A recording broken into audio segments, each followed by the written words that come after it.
Hello and welcome to my careful ramble about classroom language usage.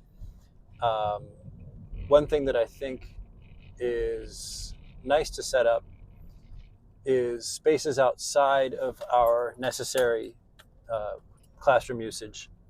Um, so things like the beginning of class, the beginning of each Monday. Um, I have certain students who just typically show up early, and with those particular students, I've set up these routines. Um, I don't know how intentional it was. I feel like it was kind of unintentional, but it just emerged. Where there was one student, I asked how the weekend went, and she said, "I don't know what that means."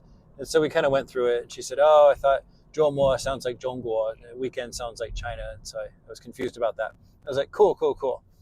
That was the end of it. There was no other time for it.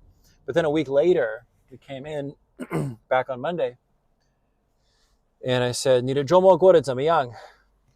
And I think she maybe thought of it as like referring to the last time I asked something on a Monday morning, or maybe she recognized the Jomo. I don't know what she was thinking, is my point. But she responded in a way that showed she got it. And she goes, "Oh, how? It's good." And I was like, "Cool, cool, cool. All right, done." So that was it. This is 2 weeks now, and we've just got that little successful interaction started. And then the next week, a different student walked in, and he had seen us talking. And so I tried asking him instead, and he got it just from watching us talk. So he goes, "Oh, how?" And then I followed up. Now I'm sort of doing the equivalent of paraphrasing. I'm parastorying. These events are not to the detail quotes. Um, but what I do know is that over time, I'm now at a point, this is something like around a semester later, where it's just a normal routine that if I see this second student, no, not so much the first one it started with, but this other student it kind of just naturally transitioned over to.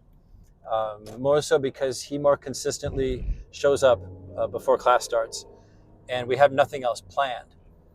That I'll ask him, uh, "你周末好吗? 你周末过得好吗? Did your weekend go well?" And then he'll go, 好. And I'll go, 你做了什么? What did you do?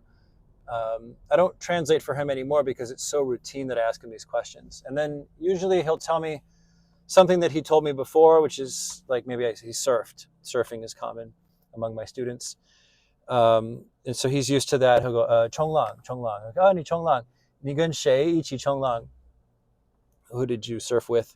So a lot of these questions have become very routine. And that's kind of what happens in tutoring, is that you meet each time and you go through the same similar routine kind of questions and build and get faster and more fluent and more accurate and more confident as you keep going. But you just keep building on what you already know and keep recycling what you already know. And that's what's really happening is in this non-planned, non-lesson kind of peripheral space, we have been able to allow routines to emerge that just aren't part of the lesson. Um, they're kind of small talk. I think maybe other teachers have coined that term already, as small talk. I find that when I go on too long with the whole class, a lot of my students will start chatting with each other, and which signals to me that they feel like it's off topic, or they're treating it like it's off topic. That there's a lesson to get to and we're not getting to it, so why participate? And they'll just do other things. Now, in other instances where I want them to participate in something that's unstructured, I set a timer and I say, I need you to practice. I have to frame it for them. What I found to be most successful is when I frame it as intentional learning. I'm going to stop this little ramble right now about the peripheral space and the story of small talk emerging.